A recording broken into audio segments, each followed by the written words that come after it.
Hello once more, Dakian here with another RPG review for you, this time of Space 1889. Now, a little bit of history is in order because this version of the game has no subtitle, but it is actually sometimes referred to as the second edition. It's pretty new, it came out this year. The original version of Space 1889 was published back in the 80s by Game Designers Workshop. And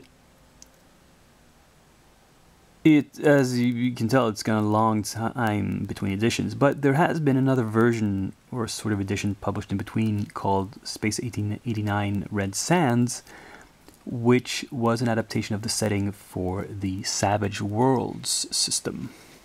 Now this version is also taking the original setting and just replacing the rules with another generic system called Ubiquity, which I had not encountered before. This is my first experience with a Ubiquity game. What is the setting is perhaps the most important thing to know about this game. Well, the title sort of says it all, really. You go to space in 1889, in the Victorian age. It's of course a play on words. It's a reference to Space 1999, which was a television show back in the 70s. That was probably still on the minds of the designers during the 80s.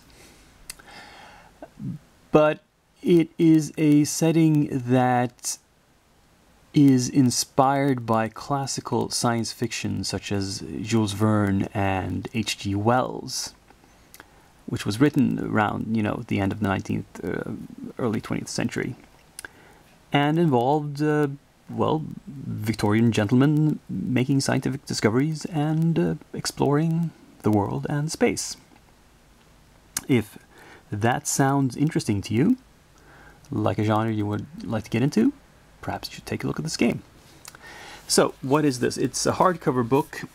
It is about 240 pages.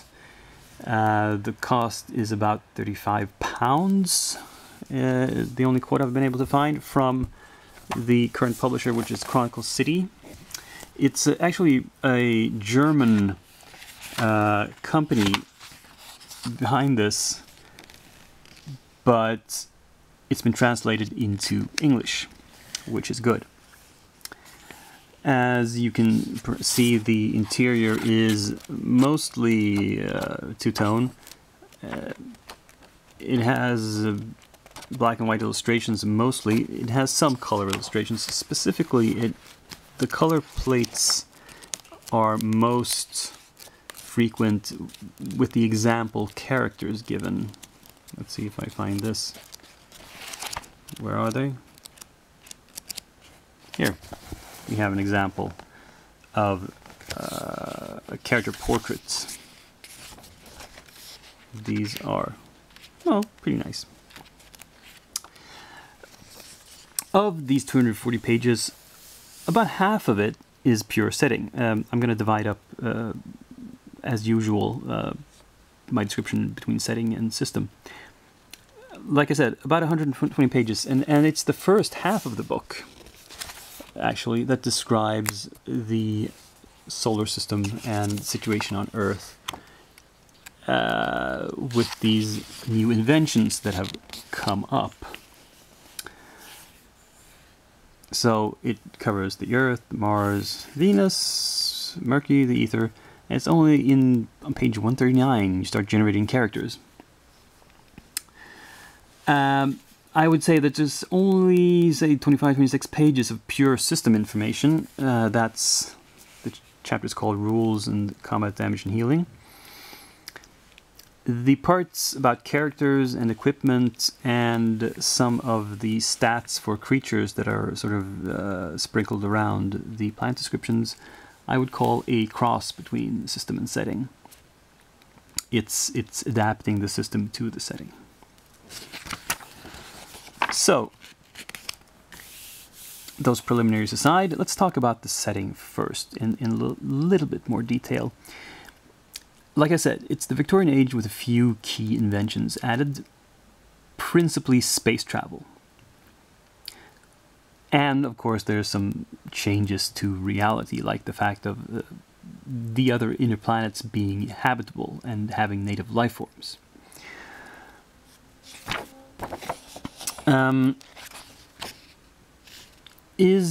You might be thinking, when I started describing this, about a term that's become rather common in recent years, or perhaps the recent decade in our hobby: steampunk.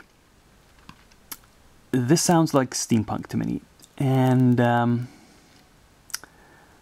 I'm sort of two minds about that. Number one, I like that the book does not use the term steampunk until the very end, actually, when it gets to the part about inspirational books. Suddenly the steampunk term turns up. But personally, I would argue that it's not steampunk because there's not much of a punk attitude to it. My take on the steampunk idea is that, like cyberpunk before it, it's about technological change, creating upheaval in society, and creating a resistance to societal structures. That's the punk part.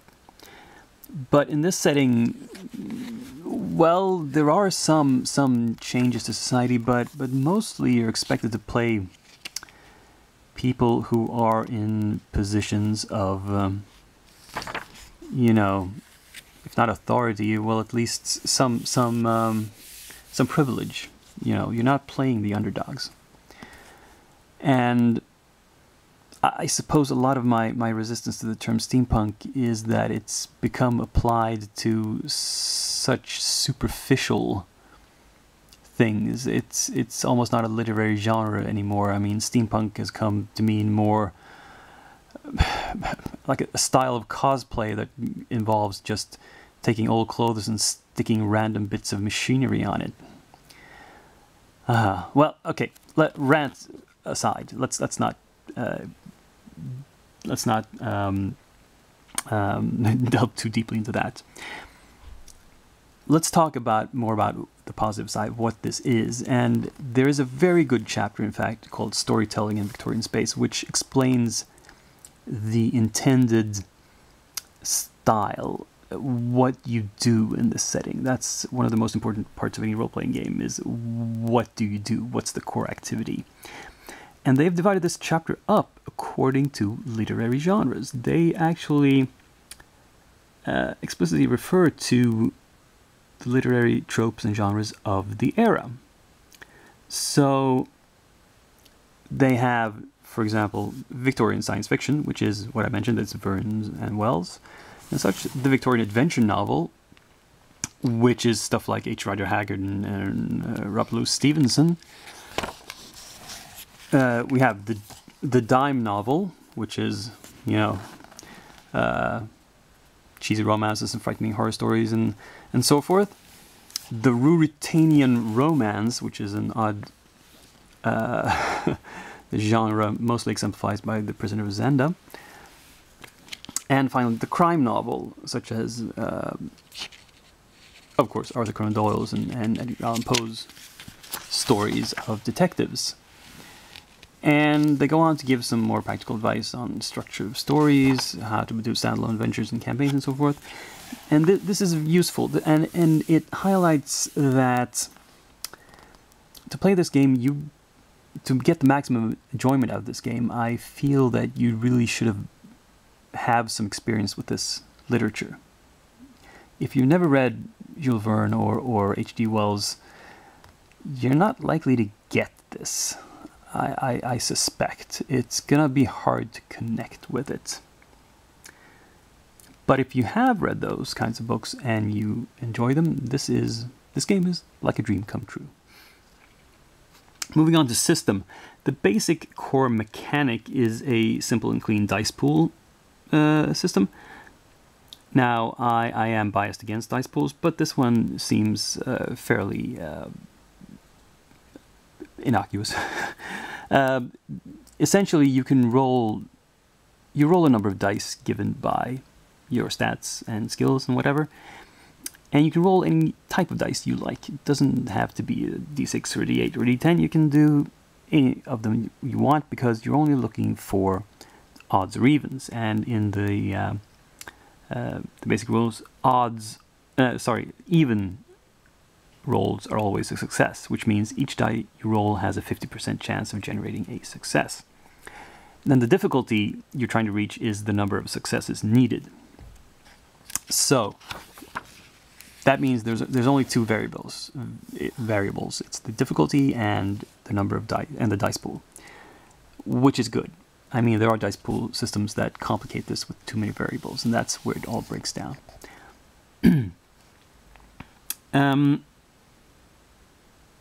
So there's not much to say about that. They have the usual, you need to have some sort of rule for opposed actions and also extended actions. Take more than a moment to do, and they seem to be perfectly workable. There is some role-playing kind of built into the game through a mechanic called motivation, where you have, well, a lot of different personality traits that you make when you're making a character. First of all, you have a motivation, and you usually have a flaw as well. The motivation is your, well, alignment in D&D. It's what drives you, what you want to accomplish, and your flaw is something that makes you less than perfect. And if you pursue your character's motivation, let's see here, or you give in to your character's flaw, or you just stay in character and do good role-playing in general, the Game Master will award you something called a style point. And style points are like hero points or fate points or whatever. It's the Benny mechanic. It's the mechanic so many games have that allow you to like change a die roll or change something in the game system to your advantage by spending a resource. And in this case, the resource is given to you because of role-playing. So that's kind of good. When it comes to combat, it's what you would expect. The only thing that sticks out really is they have this interesting optional rule, but called continuous combat, which is an optional initiative rule, where you don't actually play in rounds, but you sort of track time continuously. I'm not sure how to explain this briefly. Essentially, it sets up how long an action takes to do, and you don't break it up artificially into rounds. You just keep counting upward the time, and it all sort of rolls over. I'm not doing a good job of explaining this, am I? Anyway, it's a mechanic I haven't seen since the old Ringworld game from Chaosium, actually, where they counted strike ranks continuously. And it's very interesting, but the only issue I see with it is that there is a random element to it, where your initiative roll at the beginning of combat affects the speed of every single action you will take in that combat.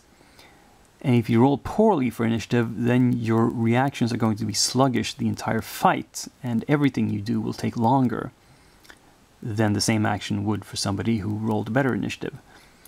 That's potentially not very fun. I can see a possible issue with that, but I would have to test it in play to see if it actually works or not. But it is an interesting idea. It could do some work, perhaps. Now, the book does not contain any specific adventures or such. you are on your own for that. But as I said, they give you a lot of sources to look at for inspiration.